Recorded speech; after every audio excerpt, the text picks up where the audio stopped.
will be better.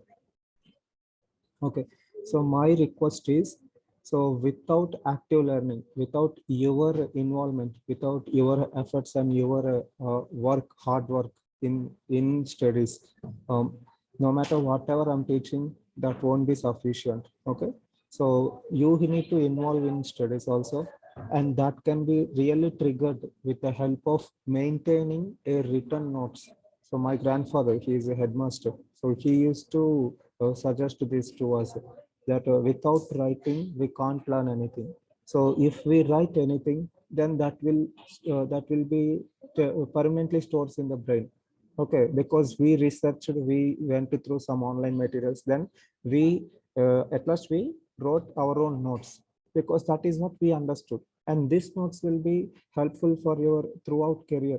Okay, so you need to accept that your career will be this medical lab field or paramedical sciences or medical sciences, so you can't escape. So whatever you are learning today will be helpful for your whole lifetime. Okay, so I really request everyone to start writing this, maintaining the written notes. Okay, so for this purpose, every week I'm giving you weekend works. Okay, whatever we studied in that week, I'm giving you certain questions so that you will get some idea of what to study in my lectures. Okay, so accordingly you can start preparing your own notes. And I want to tell few more things. I'm not restricting you to write only the notes that I provided. I'm not at all favoring that. Okay, you can write whatever notes you feels. Okay, all millions of textbooks are available at your fingertip in the internet, in your mobiles. So you can search yourself and you can write whatever you feel comfortable with the answer, with the questions. Okay, so I don't mind that, even if you write very less points also fine for me, but that should be relevant to the topic. Okay, I'm not someone who will stress you on why your answer is very less, I will give you less marks. No, I won't encourage such things. Okay, if your answer is to the point, to the question, then I will be happy and I will provide you the marks. So this is how I will assess the students. But your active participation is very important. Okay, if you are not actively engaging in academics, then I will take really serious action. So whenever I'm keeping weekend works, kindly ensure to submit it within the deadlines. Okay, maintain the notes and submit the notes in the online so that I can able to track you, and also this will be helpful to you in the exams. I know that most of you will study only one day before exam. Okay, and that won't help you out. Even if you're Einstein, Stephen Hawking, even if you're a scientist, still that is not possible. Even for Newton, it is not possible to study before one day of any task. Okay, so the right feasible thing that you can do is you need to start working from today onwards. I'm not saying that you need to study every day like 8 hours, 6 hours per day. Just 10 minutes. 10 minutes surface overview is enough. Okay, so start actively engaging in studies. Okay, this is my personal request to everyone, and these notes will definitely help you out. Okay, and I'm also making you to send me the soft copy, so your written material will be available in soft copy also in your mobiles. So whenever you want, you can just scroll through your mobiles and you can have an overview of the topics. So kindly start acquiring this habit from today onwards, at least in my subject, so that you will be in touch with the subject and with your academics. It will be a good thing, not only for my subject, for everything. Okay, uh, yeah, so this is my personal request, and I would really like to appreciate a few students who have submitted notes on time, even before deadline actually. So they are Preeti Tiwari, Prabhas, Pradeep and Ashima. So they already sent their notes, and I was really happy by seeing their efforts. I think this is the student of Ashima. So she made a very good notes. Okay, so I really want everyone to be proactive like this. Everyone must start preparing notes. Okay, this is not for, don't feel like this is a torture. Okay, this is for your own benefit, I'm telling. At last, I won't get any gain out of this. Okay, today you will be there, tomorrow someone, but it is your responsibility, and it is the ultimate gainer will be you, not me. Okay, so take it positive and start maintaining written notes. This will be really helpful. And soon you are going to have these offline classes. So remove that, that mindset of online classes and take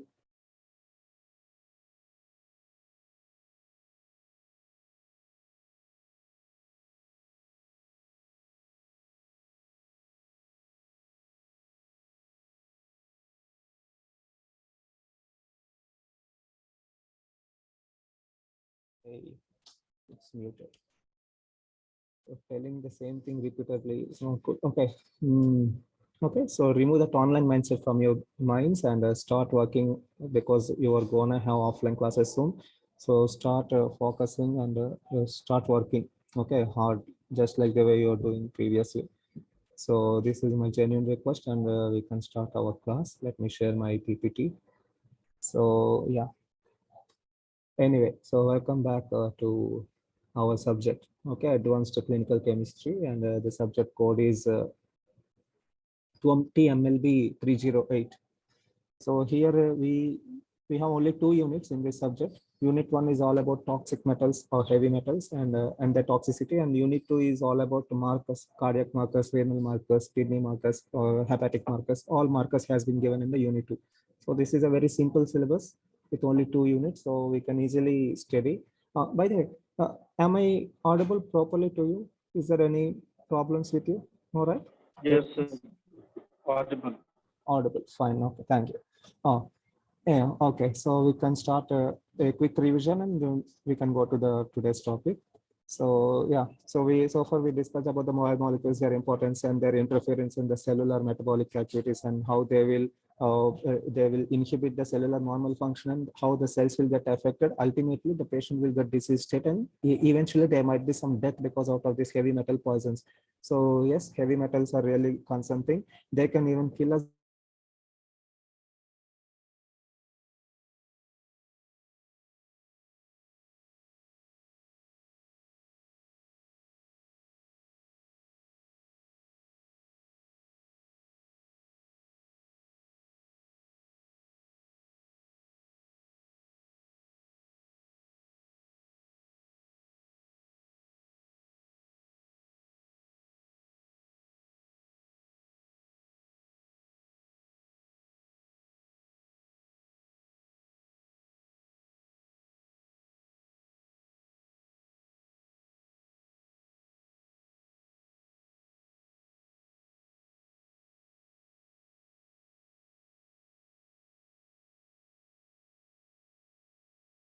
Okay, so this is about the toxic effects of heavy metals. Okay, so they will inhibit the cellular normal activity, and that is how they will cause these problems.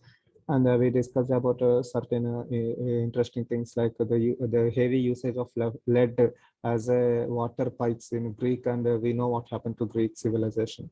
So lead poisoning is a really concerning thing. It will cause fatal death due to some neurological abnormalities in the body. So then we discussed about pollution as a whole. Pollution in whatever means is dangerous to not only to the humans but also to the environment, to the ecosystem. So yes, so then we discussed about a few more things like the problems with biomedical waste. Then we went through definition of heavy metals. Then we discussed about the definition of heavy metals, their properties, then classification of heavy metals, then depending upon their diet, macro, micro, highly toxic and precious metals. Then we discussed about uh, the uh, the biological activities of heavy metals on human biology. Usually they will inhibit the protein, inhibition of proteins, everything. Then we discussed some target organs of various heavy metals. Then we discussed about the sources of heavy metals. Then we discussed about all these things, right? Anthropological things, all these things has been discussed previously. So coming to the syllabus, from today onwards, all the basics has been completed. From since last week, we completed the basics. From today onwards, we will study individual heavy metals. So these are the heavy metals that have given in your syllabus. Okay. So can you able to see the screen, students? Are you following me? Can you see my screen? Let me share my computer screen. I want to show you one thing. Okay. So can you see my screen? Yeah. Are you following me, students?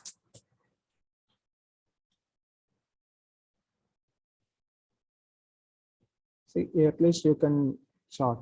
Oh, yes, you can see me. Yeah. So here what I was saying is these are the heavy metals we have in the syllabus. Then here now I want to show you a research articles on heavy metals. Say for example, there is a article on heavy metal and it has so much information. See, it is almost 48 pages. So they have given almost 48 pages of information only for one aluminium. Only for this aluminium alone, they have given a huge amount of literature is available. So going through all the literature and understanding literature will be a really tough task. So we need to concise it and we need to study to the specific points to the subject, right?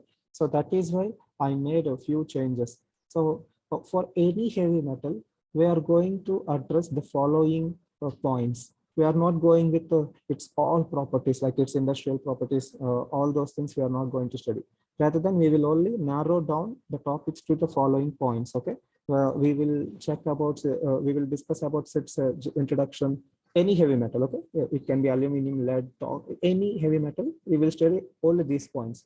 We will emphasize on its introduction, its general characteristics, properties, like general properties of the heavy metal. Then we will discuss about its source of heavy metal, from where this heavy metal we obtain, what is the source of this heavy metal, and what is the mode of intake of this heavy metal, how this heavy metal is entered into our body. Is it by food? Is it by inhalation? Is it by mucous membranes? Is it by cut on the skins? So what is the mode of intake of this heavy metal? That we will see. Then we will discuss about its pathophysiological effects or mechanism, how the body is metabolizing this heavy metal and how this heavy metal interfering with the normal physiological activity of the body. So we will discuss about its physiological effects of the heavy metal. Then we will go, okay, after metabolizing the heavy metal, now our body will start showing signs and symptoms in the body, right? So then we will see the toxic effects of the heavy metals. What signs and symptoms the person will exhibit upon getting induced to the heavy metals. So that we will see. Then I haven't wrote one point here. After signs and symptoms, we must also need to consider the complications of these heavy metals. What will be the complications that can encounter in the patient who has been intoxicated with any particular heavy metal? Okay, upon signs and symptoms, what type of complications can occur? Complications means they are the death signals. So these complications may lead to death of the patient. Okay, so we need to address the complications that may occur due to any exposure of any heavy metal. So how complications? Then the fifth point we will discuss will be its lab diagnosis. How to detect this particular metal from the patient. What sample we need to take? Either we need to take blood, gastric lavage, any body fluids like saliva, anything, or even biopsy. How to perform lab diagnosis in order to pinpoint the cause of what heavy metal caused the infection or caused the problem. Okay, so we will discuss about its lab diagnosis. Then we will discuss about their treatment. Okay, how to treat a patient who has been exposed with any heavy metal. Okay, treatment of the heavy metal. Usually we will give activated charcoal tablets to the patients who has this poison or toxins in the body. This activated charcoal have the tendency to absorb all the toxins to the maximum level of its extent. Or we can also go with certain tablets that can able to chelate, that can able to remove, or that can able to neutralize this heavy metal toxicity. Okay, we need not to particularly remove the toxin from the body. Rather than we can able to even neutralize the toxic metal so that it won't cause further complications in the body. So there are many strategical, clever methods of treating the patients who has been intoxicated with any heavy metal. So we will go with very few points about treatment of that particular heavy metal. Then we will also discuss about the future problem, like preventive measures in order to minimize the future exposure of this particular particular heavy metal. So preventive measures, what type of preventive measures we can take in order to minimize the harmful effects of any heavy metal, like usage of personal protective equipments, any other lifestyle changes or work environmental changes. Those things we will consider in the preventive measures of the heavy metal. So these are the 8 to 9 points that we will study for all the heavy metals. Okay, and this will guide us on what to study and what not to study of any heavy metal, because the literature review is very vast. There are many articles for all types of heavy metals. So in order to guide us, we need to follow this 9 points. Okay, it's introduction, source, pathophysiological effects, signs and symptoms, complications, lab diagnosis, treatment, preventive measures. Okay, so this is how I will we are going to study the heavy metals. Okay, so according to your syllabus, you have total 16 heavy metals. Okay, they have given 16 toxin metals according to the syllabus, starting with aluminium, antimony, arsenic, beryllium, cadmium. So all these 16 we need to address. Okay, so out of the 16, some we will address, the less frequently occurring we will address easily, but the more important heavy metals will be addressed more. Okay, we will study in detail. So let us start with aluminium. Okay, so yeah, so are you following me, students? Shall we start the class with aluminium? So according to the syllabus, the first heavy metal is aluminium. Okay, and we are going to address all these 9 points. Yes, I got the answer from chat. Yes, Helena, Hina, sorry. Okay, so coming to the first one, which is this, I will show you some pictures now. So yeah, so what are these? So these are our dishes, utensils, daily usage utensils, and most of the utensils obviously are made up of aluminum. The reason why we are using aluminum for this, the industry, the people saying that aluminum is, very friendly metal to humans. It won't cause any effects to humans. I really doubt that point. Okay, why we are dependent heavily on aluminum is it is cheap, it is soft, it can be easily bended, it can be easily mendable, it can be easily folded into any forms we want, and it is durable. Oh, okay, and it is durable. That is why most of the kitchen utensils are made up of this aluminum. And from outside saying this aluminum, okay. Now I want to tell one thing. Heavy metal alone, if it is in insoluble form, heavy metal won't cause any problem to us. But that heavy metal should be in soluble form. It should able to dissolve in the water. Then only it will cause problem. So if you just take a piece of aluminum and if you ingest it, it won't cause any problem because it is in insoluble form. Okay, but during our cooking process, we are adding many things, like we will add vinegar, we will add acetic, acetic acid is present in vinegar. We will add all types of, these things, turmeric powders, all these chemicals, and some chemicals can able to dissolve the aluminum metal. And if that dissolved aluminum metal entered inside, means that will be a problematic. So yes, kitchen utensils is one primary source of getting aluminum toxicity. Not only kitchen utensils, but aluminum can also enter via other sources like pesticides. I will discuss that. So yeah, we are having our own killer in our homes in the form of these aluminum dishes. One day or other day, or any unfortunate person may get affected by this killer's attempt of murdering. Can say like that. So yeah, so aluminum is really a concerned thing. So aluminum can cause physiological abnormalities. It's a toxin. It can induce metabolic abnormalities in the body. So many literature states that aluminum present in the cookware have the tendency to cause toxic effects in the patients. Okay, so aluminum poisoning, what it will cause? If usually aluminum will interfere with the neural activity, and the child that are exposed to this aluminum are highly likelihood to develop autism. They will have this. They will have less social interactions with the public. They won't show much interest to how, a friendly conversation with the others. There's a certain they will have less concentration on studies. They can't focus properly. So all this autism is also related with this aluminum exposure. That is what the literature saying. And aluminum can also able to bypass blood-brain barrier, and it can induce into brain, and it will cause certain neurological disorders in the patients. And aluminum can cause breast and prostatic cancers. Aluminum may form certain free radicals, and that will cause that will interfere with the normal calcium and magnesium metabolization of the body. That means aluminum can cause bone disorders. Okay, aluminum can cause bone disorders, and also aluminum will easily absorbed by uh, gastrointestinal tract, and it can deposit. This aluminum can deposit in the liver and in the kidney, leading to chronic liver failure or chronic kidney failure. So these are the some basic toxicological properties of aluminum. Okay, so now from today, from this slide onwards, this yellow tab will guide us. This yellow tab will tell about what part of the what we are studying, what side heading of that heavy metal we are studying. Okay, so this will be a very helpful to study any heavy metal. Okay, on the top it will show the heavy metal, and if it's an intro and general characteristic, then we are going to study that particular topic in this current slide.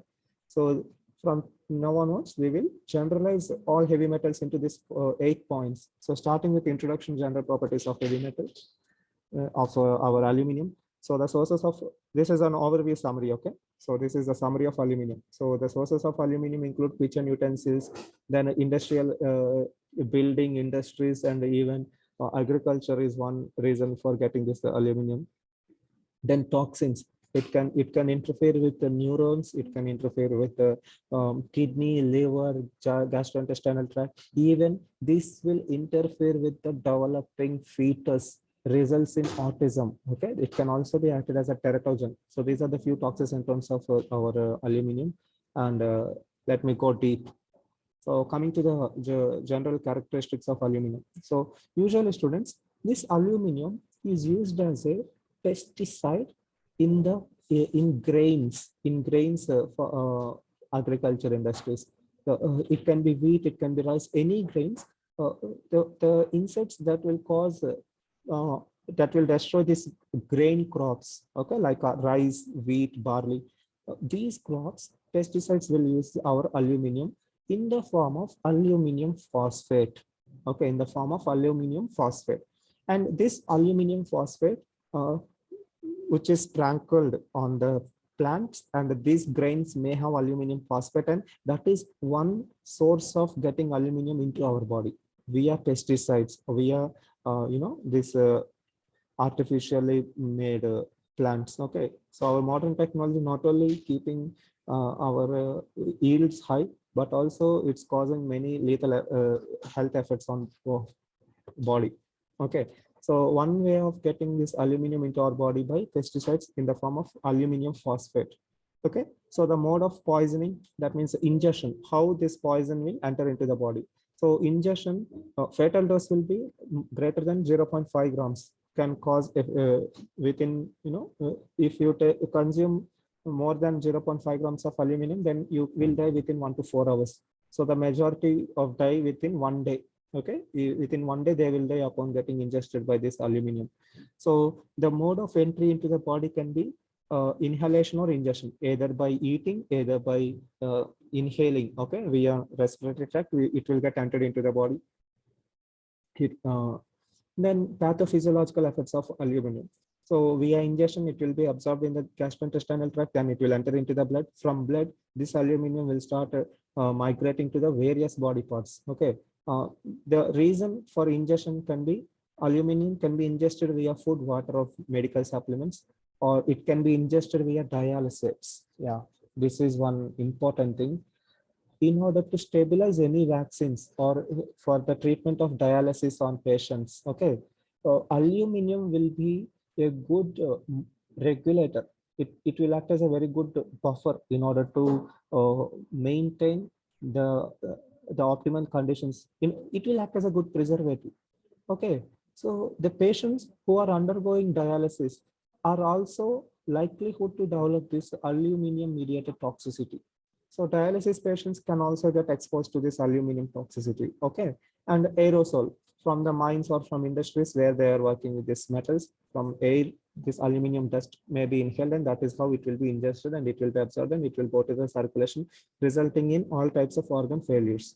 So in case of lungs, it will cause all lung related problems, like it can induce asthma, it can cause pneumococcosis, it can cause alveolar proteinosis, pulmonary fibrosis. All lung related disorders can occur. If it entered into the red blood cells, it will interfere in the erythropoiesis, the red blood cell production system. And because of its interference with the red blood cell growth, the red blood cells will the shape of the red blood cells will change, resulting in visualization of ancisocytes, picoilocytes, leptocyte formation, acanthocyte. So these are the various pathological morphologies of red blood cell. So the red blood cell morphology will be changed upon getting intoxicated by aluminium, and this aluminium will get affected with the bone development, resulting in osteoporosis, osteomalacia, decreased bone formation. The bone strength will be reduced because of this aluminum toxicity. And the people with diabetes mellitus can experience little consequences. It will interfere with the thyroid activity, and in the brain, it will cause memory loss, tremors, jerking, epilepsy, confusions, coma, death can also occur due to aluminium. Okay, so these are the pathophysical effects of aluminium. Then signs and symptoms. So the mild signs and symptoms include irritation of mucous membranes, acute respiratory distress, dizziness, easy fatigue. Okay, so these are the immediate signs. So with mild intake of aluminum, you will exhibit these signs and symptoms in the patient. If you take moderate levels of aluminum, then you will show ataxia, numbness, paresthesia, tremors means shaking, then diplopia, jaundice. Diplopia means it's a neurological problem. Okay, then jaundice, muscular weakness, incoordination, paralysis can occur. In severe cases, there will be respiratory collapse, respiratory cardiac collapse, and even neural collapse can happen, and the patient might go to the permanent coma. It will be really challenging to recover the patient. So these are the signs and symptoms in patients with mild, moderate, and severe exposure of aluminum. Okay, with moderate to severe, it can also induce gastrointestinal irritations, cardiovascular system problems, respiratory system problems, hepatic problems, renal problems, central nervous system problems, and rarely it can also cause muscle wasting, tenderness, and bleeding. And these are the associated symptoms that we can see. Hepatic include jaundice, hepatomegaly, renal include renal failure, cardiovascular system include hypertension, shock, arrhythmias, myocarditis. Okay, so these are the symptoms in mild to severe cases of the patients who has been intoxicated with this aluminum. And the complications of aluminum can be including cardiogenic shock, that means stoppage of beating of heart, pericarditis, acute congestive heart failure. So usually heart failure is one important thing. Okay. I forgot the full form of ARDS. This is acute respiratory distress syndrome. Okay, acute respiratory distress syndrome is the patients cannot able to breathe. Okay, they will get these breathing abnormalities and they will die. Why they got this breathing abnormalities means because of the phrenic nerves, the nerves that are supplying the electricity for the diaphragm to for breathing. The nerves that involving breathing will get paralyzed. Because of paralyzed breathing nerves, the patient will go to respiratory arrest and he may die. So this is how the aluminum will work on this respiratory system. Then postmortem patients, if the patient is dead, what type of symptoms we can see in the patient means definitely we can see froth formation. The patient will start coughing froth. You know, what is the reason for most of the poison or toxin patients will omit this frothy form. The reason is our lungs is protected by a lubricant called surfactant. This surfactant will ensure that the lungs are moving without friction. Okay, so whenever there is some blockage with this surfactant production in the lungs. Usually this blockage occurs due to heavy metal poison. Now this surfactant will start coughed out. So coughing out any surfactant indicates a severe ARDS condition, respiratory arrest condition. Definitely this patient will be in his last minutes of being alive. So if any patient showing froth coughing out from mouth means that indicates a severe toxicated condition, and these patients need a immediate healthcare help. If not, it's very challenging for to recover this patient. Okay, and biopsy will show clotting of blood also in some kinds times, because the the red blood cell morphology has been changed, and they will block in the tissues and they will show these things. And liver biopsy will show necrosis. All these things can be seen in postmortem conditions. Histopathology of the following organs will show the following damaged conditions, like stomach will show edema, leukocytosis, lungs will show edema, and edema means inflammation. Kidneys will show necrosis, adrenal gland will show hemorrhage and necrosis, heart will show congestion, edema, and brain can also show inflammation. So inflammation can be triggered by our aluminium. So yeah, so another reason for this aluminium cases in India, the general conditions can be due to suicidal taking of these pesticides for suicide attempts, can one reason, and the other one is accidental poison by children by mistakenly taking these tablets, these aluminum tablets. And you may ask me a question, why there are aluminum tablets? Actually, these aluminum tablets will be dissolved in pesticides for spraying in the crops. Okay, and these are the few reasons of getting exposed to aluminum. Then chemical test, so the lab diagnosis.